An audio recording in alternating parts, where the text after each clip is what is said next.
What if I told you that everything you've ever known about calisthenics progress is actually holding you back? At some point, you start thinking getting stuck is normal in calisthenics because of low effort. But that's not what's happening. Right now, thousands of people are training harder than ever, pushing to failure and adding more exercises, but they are slowly conditioning their bodies to stop changing at all. Let me show you the exact moment progress quietly disappears. Why most calisthenics progressions fail. Calisthenics plateaus happen when training finally becomes easy for the nervous system. And this is very important. You see, strength gains in the beginning aren't coming from muscle growth. They come from something called neural adaptation. Your brain simply learns how to use the muscle you already have. That's why your pull-ups explode from 3 reps to 10 reps in a few months. But then something strange happens. After that explosion in progress and getting stronger fast, everything suddenly stops. Because at that moment, your body has already solved the problem you keep giving it. Research on strength adaptation shows that once a movement becomes neurologically efficient, repeating the same stimulus stops creating enough mechanical tension to force new adaptation. The big proof that your calisthenics progression is failing is that if you take a look at your progress for the last 30 days and your weights and reps are the same, then you are stuck. So when programs tell you to just add more reps, you're not increasing difficulty. And this is where it gets uncomfortable, because even correct training eventually fails. The hidden reason even good programs stall. Here's where things get interesting, because even well-designed programs eventually stop working. And the reason has nothing to do with motivation or discipline. It has to do with something called adaptation efficiency.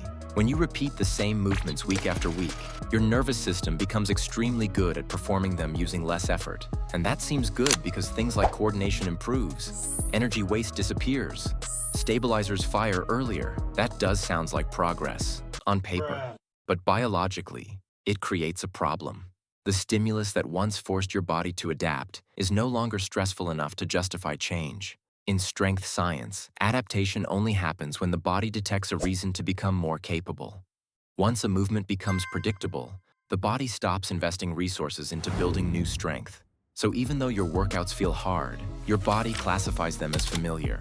And even though you're not underloading, you're actually under-challenging the adaptation system. This is why athletes can follow a perfectly structured routine, stay consistent for months, and still feel like they're training in place. The program didn't fail. Your body simply learned it too well. Now, before I cover common myths and what to avoid, I'd really appreciate it if you could hit the like and subscribe button to get more calisthenics tips and knowledge. Common myths debunked. Once you understand this, a lot of common calisthenics advice starts to fall apart. Myth 1. More reps means more progress. And as much as I hate to admit this, but more reps mostly increase tolerance to fatigue, not the signal responsible for strength adaptation. Past a certain point, you're practicing endurance inside a strength exercise. That's why someone can do 20 pull-ups, but still can't add weight or unlock harder skills. The body learned to last longer, not to become stronger. Myth 2. Body weight training has limits. The limitation isn't body weight, it's progression design. Gym training forces progression automatically. You add load to the bar. In calisthenics, many athletes repeat the same leverage for months, accidentally removing progressive overload without realizing it. The exercise stays the same, so the adaptation stops. But it doesn't have to be that way at all. Myth 3. Training to failure accelerates progress. Failure feels productive because effort is high. But adaptation doesn't measure effort. It measures recoverable stimulus. When fatigue rises faster than stimulus, performance drops while progress stalls. And this is where most athletes unknowingly cross the line where progress disappears. Not because calisthenics stopped working, but because their training stopped giving the body a reason to change. Myth 4. You just need to be more consistent.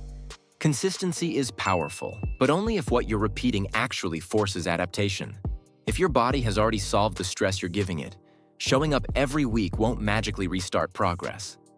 You can train 5 days a week, never miss a session, push hard every time, and still stay exactly the same.